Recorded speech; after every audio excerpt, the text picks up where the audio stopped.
Rebonjour à tous, voici donc la deuxième partie de la séance de cours autour de l'introduction au contexte historique et littéraire de l'école des femmes.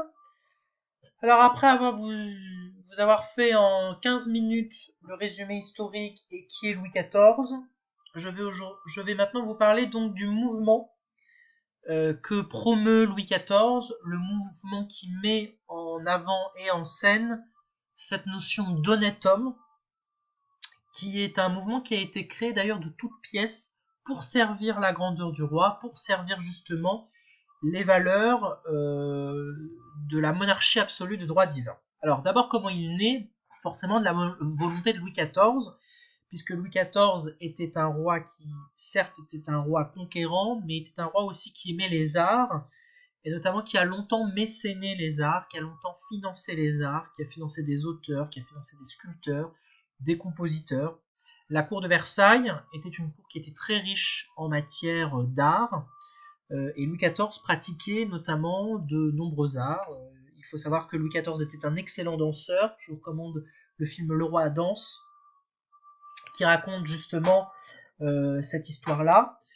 Il finançait et mécénait également le compositeur Lully, qui a créé pour lui l'opéra français, qu'on appelle la tragédie lyrique, puisque la volonté du pouvoir était également de créer de nouveaux genres. Donc, le classicisme naît de la volonté de Louis XIV d'imposer un modèle culturel à la France et des valeurs, notamment celles de l'honnête homme dont je vous ai parlé précédemment. Le classicisme, c'est surtout trois choses à retenir. D'abord, l'influence du mécénat de Louis XIV. Il faut chanter sa gloire, le divertir, dans le respect de la bienséance et de la morale. C'est une chose qui est importante, la bienséance et la morale. La bienséance, c'est le respect des bonnes manières, c'est le respect des règles en société. L'influence des salons littéraires et d'institutions comme l'Académie française. Alors, les salons littéraires sont très importants, notamment dans la première moitié du XVIIe siècle. Ce sont des salons notamment où l'on parle d'œuvres d'art, où l'on parle de littérature, où l'on fait des jeux d'esprit, où l'on disserte sur la société. Ce sont des lieux de réflexion, ce sont des lieux importants. Et l'Académie française, alors qui est une institution qui a été créée durant la première moitié du XVIIe siècle, l'idée était en fait d'assurer une cohérence dans la langue française, puisqu'à l'époque, il y a encore de nombreux patois. La langue française n'est pas tout à fait unifiée, même si sous François Ier, c'est le français qui est la langue officielle du royaume et la langue administrative. Mais néanmoins, on va dire dans la pratique, ce n'est pas encore le cas. Et l'Académie française a pour objectif justement la réalisation d'un dictionnaire et l'établissement de règles de grammaire. Donc c'est un siècle aussi où on va se poser beaucoup de questions sur la grammaire, et tout ce qui vous embête en grammaire aujourd'hui, vous remerciez le XVIIe siècle français et l'Académie française, ça vient d'eux. Alors, ce qui est aussi important, c'est que les œuvres qui sont réalisées à cette époque sont très critiquées, sont commentées. Notamment, vous avez des pièces qui sont des critiques d'autres pièces. Vous le voyez notamment avec Molière, avec la critique de l'école des femmes, qui est une pièce qui critique une pièce qui a été réalisée. Et il y a un exemple de querelle qui est important, qui est celle de la querelle des anciens et des modernes, alors qui a duré durant toute la seconde moitié du XVIIe siècle, mais en gros les années phares de cette querelle, c'est 1687 et 1694. En gros, vous avez deux camps. Vous avez les anciens qui sont représentés par Boileau, et les modernes qui sont représentés par Charles Perrault, c'est bien celui qui a écrit les contes. Il n'était pas que auteur de contes, il était aussi architecte, enfin, il avait beaucoup de fonctions en tout cas. Le débat est le suivant, en fait, faut-il seulement se référer à l'Antiquité pour créer au XVIIe siècle? C'est l'enjeu du débat. Alors, il y a Boileau qui pense que oui, parce que l'Antiquité, c'est l'idéal, c'est la perfection artistique, et Perrault dit non, il pense qu'il faut innover, qu'il faut valoriser des formes nouvelles, et il croit au progrès. Donc, c'est une querelle qui va continuer même jusqu'au XVIIIe siècle, puisque le XVIIIe siècle va un petit peu poursuivre ce classicisme. Par exemple, si vous regardez un peu les pièces de théâtre de Voltaire, en fait, elles ressemblent en tout et pour tout aux tragédies de Racine. Il n'y a aucune différence. Donc il va y avoir en fait beaucoup de débats là-dessus. Perrault et Boileau vont presque en venir aux mains. Il va y avoir une réconciliation publique en 1694, puisque Charles Perrault en fait va écrire en 1687 un texte qui s'appelle Le siècle de Louis le Grand, où justement il dit qu'il faut arrêter avec l'Antiquité et que Louis XIV en fait, le siècle de Louis XIV est supérieur au siècle de l'empereur Auguste. Donc l'empereur Auguste qui est un empereur romain, et c'est un siècle sous lequel ont jailli de grandes œuvres. Alors pour cibler un peu les dates du mouvement classique, ah oui, le troisième point important de ce mouvement, c'est l'Antiquité. Donc il faut imiter les anciens, et en particulier il faut écrire le théâtre sous le patronage d'Aristote et de sa poétique. Alors la poétique d'Aristote qui est un texte important, puisque Aristote, donc qui est un auteur antique, euh, grec, fixe les règles du théâtre, et en fait on va reprendre ces règles pour faire le théâtre à l'époque classique, à l'époque du XVIIe siècle. Donc le mouvement classique c'est entre 1650 et 1700, même si ça grignote encore un petit peu au XVIIIe siècle.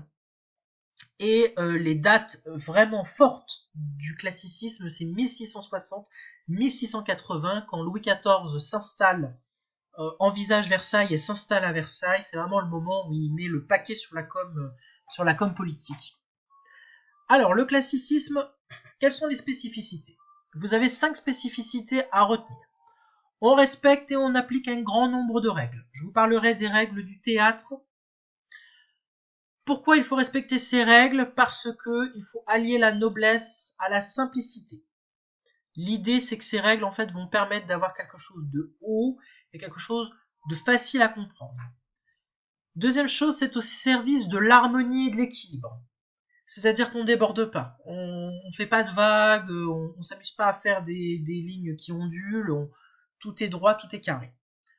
Ensuite, il faut mettre en scène l'homme honnête et ses valeurs. Ça, c'est important. Les pièces de théâtre, les ouvrages, les mises en scène ont cet objectif-là. Il faut imiter l'Antiquité et ses modèles dans le but de les renouveler. Et point important qu'on répétera souvent, il faut à la fois plaire et instruire. Placere et docere, c'est le principe même des œuvres classiques. Donc on bannit le désordre, l'excès, la vulgarité, l'originalité. On ne fait pas de vagues, on est clair, on est net, on est modéré. On respecte les bonnes manières, on ne choque surtout pas, et on est conforme aux règles et aux modèles des anciens. Donc ça bouge pas, c'est carré. En fait, toutes ces règles, donc le désordre, l'excès, la vulgarité, l'originalité, elles correspondent à un mouvement qui était avant le classicisme, qui était le mouvement baroque. Où là, vous avez justement du débordement, de la vague partout, etc. Alors je vous ai mis plusieurs œuvres pour vous montrer un peu la différence entre une œuvre baroque et une œuvre classique, puisque le mouvement classique s'oppose vraiment au mouvement baroque. Vous voyez, dans le mouvement baroque, en fait, par exemple, si on compare ces deux tableaux, on ne va pas y passer 30 ans, les cadres en fait sont dépassés justement par les personnages, alors que dans le tableau classique, tout est bien dans son rectangle, etc. Idem pour ces deux tableaux. Alors retenez bien le nom de Nicolas Poussin. Nicolas Poussin, c'est le peintre classique par excellence. Dans le baroque, vous avez du mouvement, ça part dans tous les sens, c'est exagéré, on ne sait plus où donner de la tête, alors que dans le classicisme, tout est bien carré. On voit bien le premier plan, on voit bien le second plan, on voit bien le paysage à l'arrière. Les couleurs sont de bonne tenue, enfin. Idem pour l'architecture. Alors là, l'exemple est peut-être pas très pertinent, mais donc vous avez Saint-Pierre de Rome, qui est le lieu par excellence du catholicisme. C'est l'église du pape. Et Saint-Pierre de Rome, en fait, c'est dans la cité du Vatican. C'est là où le pape vit, c'est là où il y a le pouvoir central du catholicisme. Donc vous avez des arrondis, alors qu'à Versailles, c'est tout en plan carré, c'est bien géométrique, c'est bien... voilà. Là, je suis en train de faire des mouvements, je me rends compte que c'est pas très visuel en tout cas, mais vous voyez un peu la différence. Et puis pour la sculpture, c'est la même chose. Le mouvement avec l'extase de Sainte-Thérèse du Bernin, où là on a une exagération, alors que dans le château de Versailles, justement, c'est bien les canons de la sculpture grecque. On est bien dans quelque chose de droit, quelque chose qui correspond aux valeurs du classicisme. Alors, je vous ai mis 5 noms d'auteurs classiques à retenir.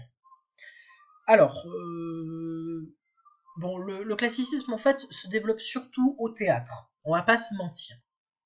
Notamment avec deux auteurs phares que sont Jean Racine et Molière. Alors Jean Racine, vous le connaissez peut-être un peu, puisqu'il est connu pour ses tragédies comme Phèdre, Bérénice ou Andromaque. Molière, vous le connaissez également. Alors Molière, on en reparlera, mais c'est un peu compliqué parce que Molière a eu plusieurs périodes dans sa carrière. Et en fait, Molière est arrivé au classicisme vraiment à la fin de sa vie, quand il a été mécéné par d'abord par le frère de Louis XIV et ensuite par Louis XIV.